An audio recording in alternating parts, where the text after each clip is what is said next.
Entrance exam 2024 का जो 10 अप्रैल का पेपर फर्स्ट शिफ्ट का जो कंप्लीट हुआ है उसी पेपर को हम सभी देखने वाले हैं कि क्या क्वेश्चन पूछा जा रहा है, किस टाइप का क्वेश्चन पूछा गया है। कुछ क्वेश्चन जो है कि बच्चे की तरफ भेजा गया है जो एक्यूरेट क्वेश्चन है जो हम आपको दिखाने वाले हैं और उसी के आधार पे कुछ क्वेश्चन भी हम आपको कवर करवाएंगे ताकि हो सकता है अगला शिफ्ट में अगर पूछना होगा तो वहां से पूछा जा सकता है। तो जिसका भी अगला शिफ्ट में एग्जाम होने वाला है वो सभी वीडियो को कंप्लीट जरूर देख लीजिएगा और लास्ट में पैटर्न भी आपको बताएंगे कि किस किस टॉपिक से क्वेश्चन पूछा जा रहा है, कहां पर चेंज हो रहा है, अब किस टॉपिक को पकड़ने लगा है, किसका वेटेज अधिक है। तो जिसका भी अगला शिफ्ट में एग्जाम होने वाला है वीडियो को कंप्लीट जरूर देख लीजिएगा। तो चलिए शुरू करते हैं आज की सेशन को। फ्रेंड क्लास को लाइक करके आप शेयर अपने दोस्तों में जरूर कीजिएगा।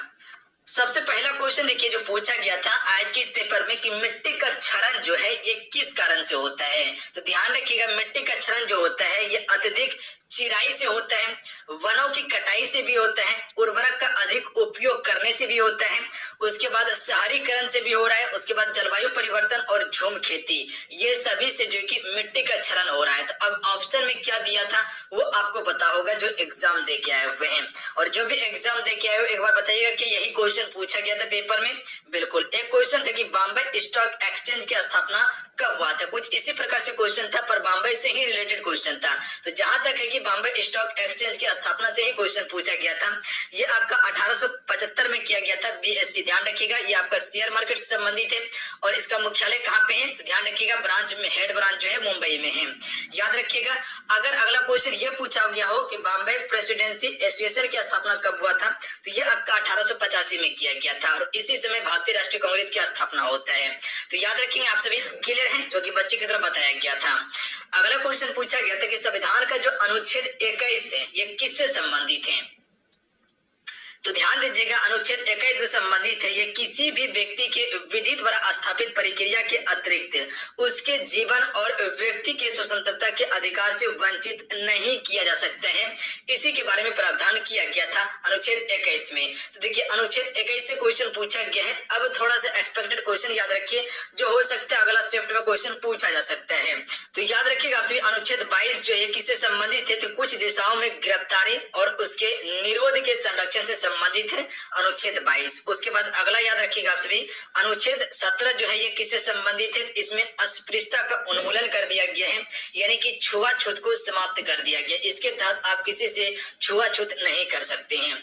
उसके बाद अनुच्छेद 18 को याद रखिएगा, इसमें उपाधियों का अंत किया गया। उपाधि क्या होता है जैसे कि पहले राजा महाराजा जो है कि अपने आगे राजा लगाया करता था या बादशाह लगाया करता था, वो सभी उपाधि को समाप्त कर दिया गया है। ध्यान रखिएगा महाराजा की उपाधि धारण नहीं कर सकते हैं या आपसे बादशाह की उपाधि धारण नहीं कर सकते हैं। क्लियर है। उसके बाद अगला क्वेश्चन याद रखिएगा एक्सपेक्टेड क्वेश्चन है, ध्यान रखेंगे अनुच्छेद 16 ये किससे संबंधित है, इसमें लोक नियोजन के विषय में अफसर की समानता के बारे में बताया गया यानी कि इसमें कहा गया कि जितने भी है चाहे वो छोटा वर्ग हो या बड़े वर्ग हो सभी को समान अवसर दिया जाएगा सरकारी नौकरी में। ध्यान रखेंगे आप सभी। उसके बाद अनुच्छेद 23 को याद रखिएगा, इसमें मानव के दुर्व्यवहार और बलात् श्रम का प्रतिषेध किया गया यानी कि अनुच्छेद 23 जो है इसके तहत कहा गया है कि किसी से आप जोर जबरदस्ती और बिना मजदूरी का आप किसी से काम नहीं करवा सकते हैं, ये बिल्कुल अपराध है। उसके बाद अनुच्छेद 24 को याद रखिएगा, इसमें क्या है तो इसमें 14 वर्ष से कम उम्र का जो बच्चा है वो कोई भी खतरनाक काम नहीं करेगा यानी कि कारखाना में काम नहीं करेगा। ध्यान रखेंगे आप सभी। ये अनुच्छेद 24 था। इतना सा फैक्ट याद रखिएगा, एक्सपेक्टेड है, हो सकता है क्वेश्चन पूछा जा सकता है। एक अनुच्छेद 40 को याद रखिएगा जो कि पंचायत से संबंधित है। अगला क्वेश्चन देखिए एक लोकतंत्र सिद्धांत से क्वेश्चन पूछा गया था कि भारत का लोकतंत्र सिद्धांत जो है किस प्रकार से है। तो याद रखिएगा ये स्वतंत्रता, समानता, बंधुत्व और न्याय का सिद्धांत है भारत में लोकतंत्र सिद्धांत। याद रखेंगे इसी प्रकार से कुछ क्वेश्चन था।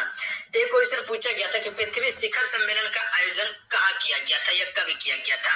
इससे पहले वाला शिफ्ट में पूछा गया था ये कब कहाँ हुआ था तो ये रियो डी जेनेरियो में किया गया था। अब जो क्वेश्चन पूछा गया है ये कब हुआ था तो ये 1992 में हुआ था। तो ये दोनों क्वेश्चन हम आपको बेहतर तरीके से बताए थे ना, बिल्कुल बताए थे। उसके बाद देखिए अगला क्वेश्चन पूछा गया था कि C2H5OH का पूरा नाम क्या है तो इसे हम सभी एथनॉल के नाम से जानते हैं। तो जितने भी कवर करवाए तो उसको जरूर देख लीजिएगा। उसके बाद अगला क्वेश्चन है कि भारत की स्थलीय सीमा कितने देश से मिलती है, इसी प्रकार से क्वेश्चन था। या इस प्रकार से भी क्वेश्चन मेरे ख्याल से हो सकते हैं कि भारत का स्थलीय सीमा जो है ये कितने राज्य के साथ साझा होता है, कुछ इसी प्रकार से क्वेश्चन था। पर जहां तक है कि देश होना चाहिए तो 7 देश इसका बिल्कुल करेक्ट आंसर होगा। एक बार बताइएगा क्या क्लियर था क्या? अफगानिस्तान, पाकिस्तान, भूटान, नेपाल, चीन, म्यांमार और बांग्लादेश हो जाएगा, ध्यान रखिएगा। और एक जलीय सीमा याद रखेंगे आप सभी, श्रीलंका, ध्यान रखिएगा आप सभी। तो इसका करेक्ट आंसर होता है 7, याद रखेंगे आप सभी। क्लियर है? उसके बाद देखिए ये प्रश्न जो है कि 9 अप्रैल को पूछा गया था, मेंशन था उसमें, और कुछ 9 तारीख का क्वेश्चन यहाँ देख लीजिएगा। क्वेश्चन पूछा गया था कि रंग भेद किस देश से संबंधित है? ये दक्षिण अफ्रीका में ये हुआ था रंग भेद आंदोलन, याद रखेंगे आप सभी।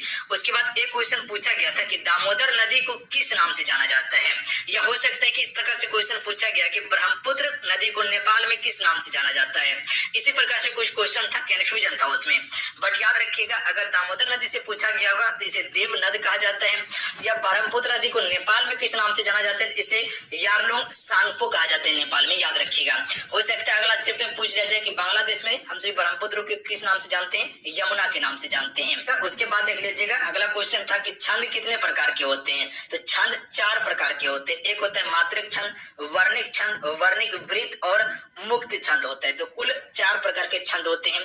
तो यहाँ 4 प्रकार पूछा गया है। उसके बाद एक क्वेश्चन था कि बिहार बंगाल से कब विभाजित हुआ था? बहुत बार आपको ये क्वेश्चन बताया, हम सभी बिल्कुल बताए थे। ये 1912 में हुआ था, याद रखिएगा। और 22 मार्च को हम सभी हर एक वर्ष क्या करते हैं? बिहार दिवस मनाते हैं, उसी दिन जल दिवस भी मनाया जाता है। तो 1912 इसका करेक्ट आंसर होगा। यहीं से हो सकता है अगला शिफ्ट में क्वेश्चन पूछा जा सकता है। याद रखिएगा कि 1936 में उड़ीसा बिहार से अलग हो गया था। देखिए जितने भी जुड़े हुए क्लासेस को लाइक जरूर कीजिएगा, एक लाइक आपको मोटिवेट कराता है। देखिए आपके लिए हम 100% एफर्ट लगा के सारा चीज तैयार करते हैं ताकि आपको बेहतर से बेहतर कंटेंट दिया जा सके और आप नेक्स्ट लेवल तक आपका तैयारी हो और आप बेहतर से तरीके से पेपर में स्कोर कर पाए। तो क्लास को लाइक जरूर कीजिएगा और अपने दोस्तों में शेयर जरूर कीजिएगा, जिसका भी अगला दिन एग्जाम होने वाला है। तो याद रखिएगा 36 में होगा था, 1936 में। उसके बाद 2000 ईस्वी में बिहार से झारखंड। उसके बाद एक क्वेश्चन था कि विद्युत धारा का एसआई मात्रक क्या होता है? एम्पियर होता है। तो जितने भी एसआई मात्रक था वो सारा हम कवर करवा दिए आप सभी को, देख लीजिएगा। कांवर झील बिहार के किस जिले में है? बेगूसराय जिले में है। देखिए बिहार